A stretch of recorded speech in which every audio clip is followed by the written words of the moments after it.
së Kosovës, zotri Albin Kurti, shkëlqësia juaj, ambasadori.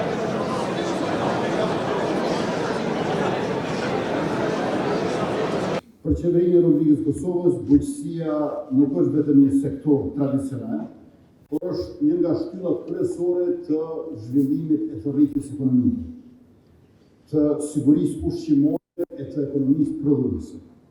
Çdo investim në fermerët dhe prodhuesit tonë është investim në një Kosovë që prodhon më shumë, përpunon më shumë, eksporton më shumë dhe krijon më shumë vende të mira.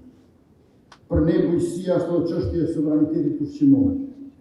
Çdo fermë që rrit prodhimin vendor e bën Kosovën më konkurruese, më pak të varur nga importet dhe më të përgatitur për sfidat ekonomike të së ardhmes. Partneriteti ndërmjet Ministrisë së Bujqësisë dhe Qeverisë së Republikës Federale të Gjermanisë përmes GIZ-it ka qenë për më shumë se 2 dekada një nga partneritetet më të rëndësishme për zhvillimin e sektorit tonë bujqësor. Ky bashkëpunim ka mbështetur investimet, forcimin e institucioneve dhe zhvillimin e politikave moderne në përputhje me standardet e Bashkimit Evropian. Një moment i rëndësishëm u shënua në vitin 2023, kur Qeveria e Republikës Kosovës ju bashkua këtij programi si bashkëfinancues. Për herë të parë shteti ju nuk ishte vetëm përfitues i mbështetjes ndërkombëtare, por edhe një bashkëinvestues në një program të kësaj përmase.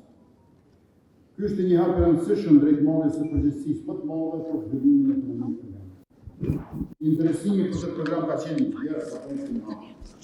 Mbi 1200 fermerë dhe ndërmarrës rural aplikuan, ndërsa pas një procesi transparent dhe konkurrues janë përzgjedhur 643 përfitues. 556 në lotin e parë, 65 në lotin e dytë dhe 22 në lotin e tretë. Këto nuk janë vetëm shifra, janë 643 investime në ekonominë e Kosovës, qindra bizneset të se do të modernizohen, vende të reja punës që do të krijohen dhe familje të se do të kenë më shumë mirëqenie e siguri ekonomike. Për herë të parë në historinë e Republikës Kosovës shpallet një numër kaq i madh përfituesësh të një skeme investimesh në një proces të vetëm. Jam veçanërisht krenar që këto investime shtrihen në të gjitha komunat e Republikës së Kosovës. Ky është modeli ynë i zhvillimit, mundësi të barabarta për çdo rajon dhe zhvillim që arrin në çdo komunë. Rreth 35% e përfituesve janë gra. Programi përfshin të gjitha komunitetet jo shumicë të njohura zyrtarisht në Republikën e Kosovës, ndërsa një numër i konsiderueshëm përfituesësh janë të rinj, të cilët po e shohin bujqësinë.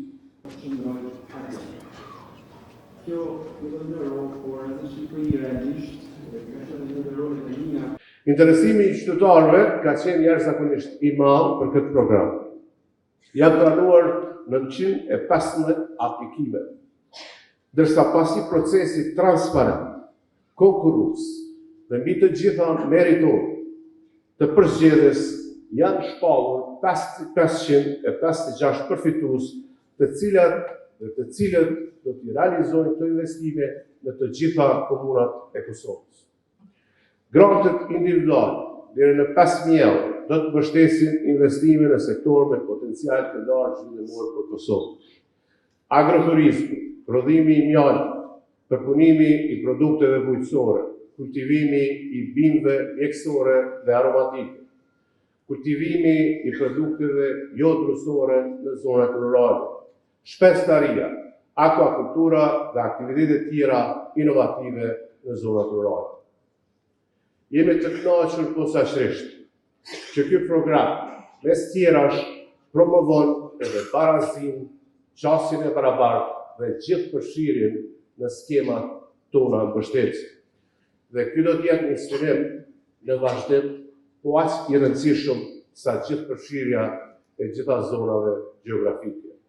Milionit ju njoftoj se në kuadër të përfituesve, 36% janë gra. Ndërsa programi po ashtu për herë. Ata që angazhohen në zonë rurale të ndryshojnë mendësinë së pari, por the grants that will be awarded to you today will provide a boost to your production and productivity. They will enable investments which you have planned, maybe even dreamt of for quite a while. And taken together throughout the country, the grants will provide, I hope, a tangible boost to Kosovo's agriculture and rural economy. But as the Prime Minister said a minute ago, this is more about grants and individual beneficiaries.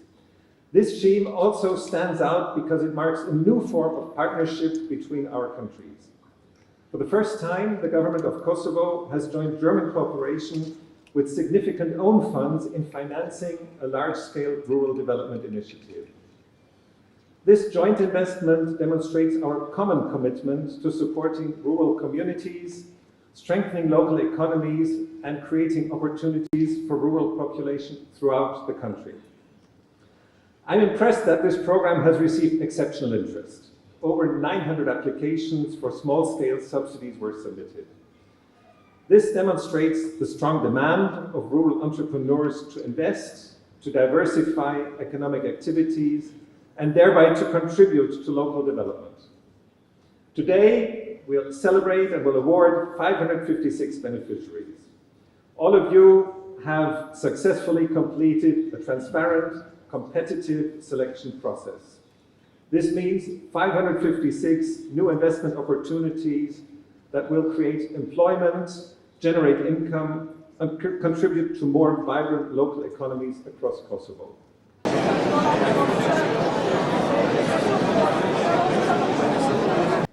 This is a unique occasion for us, for all of us. The Kosovo Ministry of Agriculture, Forestry and Rural Development and the German Federal Ministry for Economic Cooperation and Development are jointly co-financing entrepreneurs, startups and small businesses. Following a rigorous evaluation and selection process, today marks a critical milestone as we officially launch the implementation for these investments. The overwhelming response to our call for applications speaks volumes, as we see here also in our audience today. The high level of interest reflects both the entrepreneurial vitality of Kosovo's rural communities, and it shows strong readiness among farmers, among rural households and entrepreneurs to invest and to diversify and also to create new pathways for the growth of the sector. Designed to support a broad spectrum of rural enterprises, this grant scheme operates across 3 distinct investment scales. Crucially, the support extends to beneficiaries across all the 7 regions and 38 municipalities of Kosovo, fostering inclusive growth for women, men, young entrepreneurs, and experienced business owners alike.